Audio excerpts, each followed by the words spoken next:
Hello friends, നമ്മൾ ഇന്ന് എത്തിയിരിക്കുന്നത് വാടാനപ്പിള്ളയിലുള്ള നന്ദിലത് ജിമാർട്ട് ഷോപ്പിലാണ്.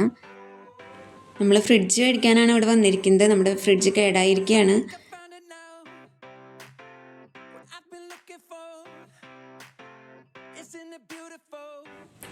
ഇവിടെ താഴത്തെ ഫ്ലോറിൽ TV, വാഷിംഗ് മെഷീൻ, 1000 ലിറ്ററിന് മുകളിലുള്ള ഫ്രിഡ്ജ് ഒക്കെയാണ് ഈ താഴത്തെ ഫ്ലോറിലുള്ളത്. നമ്മൾ ആവശ്യപ്പെട്ടത് ഡബിൾ ഡോർ ഫ്രിഡ്ജാണ്. അപ്പോൾ ഫസ്റ്റ് ഫ്ലോറിലാണ് നമ്മളിപ്പോൾ എത്തിയിരിക്കുന്നത്.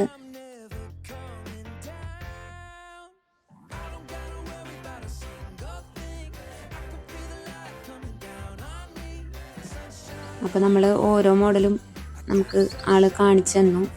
വിഷ്ണു എന്ന് പറഞ്ഞ ചേട്ടനായിരുന്നു നമ്മുടെ സെയിൽസ്മാൻ. ഫ്രീസർ താഴെ ഭാഗത്ത് വരുന്ന ഫ്രിഡ്ജ് ഉണ്ടായിരുന്നു. അപ്പോൾ നമ്മുടെ പഴയ ഫ്രിഡ്ജ് ഫ്രീസർ മുകളിലായിരുന്നു. നമ്മളെപ്പോഴും തുറക്കുന്ന ഭാഗമല്ലല്ലോ ഈ ഫ്രോസൺ ഐറ്റംസിൻ്റെ ഭാഗം. അപ്പോൾ താഴെ വരുന്നത് നല്ലതല്ലേ എന്നുള്ളതിൽ അത് നോക്കി. പക്ഷേ അതിൻ്റെ അടിയിൽ ഡോറിൻ്റെ സൈഡിൽ നമുക്ക് ഐറ്റംസ് ഒന്നും വെക്കാനുള്ള സ്പേസ് ഇല്ല. അപ്പോൾ അത് കണ്ടപ്പോൾ അത്രയും അങ്ങോട്ട് അമ്മയ്ക്ക് ഇഷ്ടമായില്ല. സാംസങ്ങിൻ്റെ ഫ്രിഡ്ജായിരുന്നു നമ്മുടെ പഴയത്. അപ്പോൾ നമ്മൾ സാംസങ് തന്നെയാണ് ഉദ്ദേശിച്ച് അവിടെ എത്തിയത്. എന്ന് വെച്ചാൽ നമുക്ക് 19 കൊല്ലത്തോളം നമ്മുടെ വീട്ടിൽ ഒറ്റ കംപ്ലൈൻ്റ് ഇല്ലാണ്ട് നമ്മൾ ഉപയോഗിച്ച് വന്നിരുന്ന ഫ്രിഡ്ജായിരുന്നു. നോക്കി ചെന്നുപെട്ടത് വേൾപൂൾ കമ്പനിയുടെ മുന്നിലാണ്. അങ്ങനെ ഞങ്ങൾ വേൾപൂളിൻ്റെ ഫ്രിഡ്ജാണ് സെലക്ട് ചെയ്തത്. അപ്പോൾ അതിൽ തന്നെ 2 തരം ഉണ്ടായിരുന്നു. ഒരു ഡോറിൽ ഗ്ലാസ് പതിച്ച ഓരോ ഐറ്റം ഉണ്ടായിരുന്നു, പിന്നെ നോർമൽ ഐറ്റം ഉണ്ടായിരുന്നു. പിന്നെ ഞങ്ങളുടെ പഴയ ഫ്രിഡ്ജ് സിൽവർ കളർ ആയിരുന്നത് കൊണ്ട് ഒരു കളർ ചേഞ്ചിനായിട്ട് ബ്ലാക്ക് എടുക്കാം തന്നെയായി.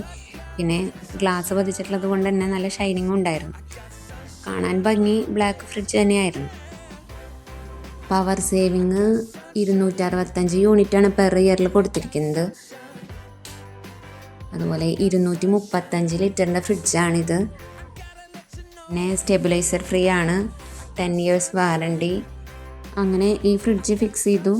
ബാക്കി പ്രൊസീജിയറൊക്കെ അമ്മയും അഞ്ചെണ്ണം കൂടെ അവിടെ നടത്തുന്നുണ്ട്. ഞങ്ങൾ പിന്നെ ഞാനും കുഞ്ഞും കൂടെ അവിടെയൊക്കെ ഒന്ന് ചുറ്റിക്കറങ്ങി. അങ്ങനെ ഇവിടുത്തെ എല്ലാ പരിപാടികളും കഴിഞ്ഞ് ഞങ്ങൾ നെക്സ്റ്റ് പോയത് തളിക്കുളത്തുള്ള ഓഹോ ബീച്ചിലാണ്. അവിടുത്തെ മനോഹരമായ കാഴ്ചകൾ അടുത്ത വീഡിയോയിലൂടെ നിങ്ങളുടെ മുന്നിൽ എത്തുന്നതായിരിക്കും. ഈ വീഡിയോ ഇഷ്ടമായെങ്കിൽ എല്ലാവരും സബ്സ്ക്രൈബ് ചെയ്യുക, ലൈക്ക് ചെയ്യുക, കമൻറ്റ് ചെയ്യുക. അപ്പോൾ ബൈ.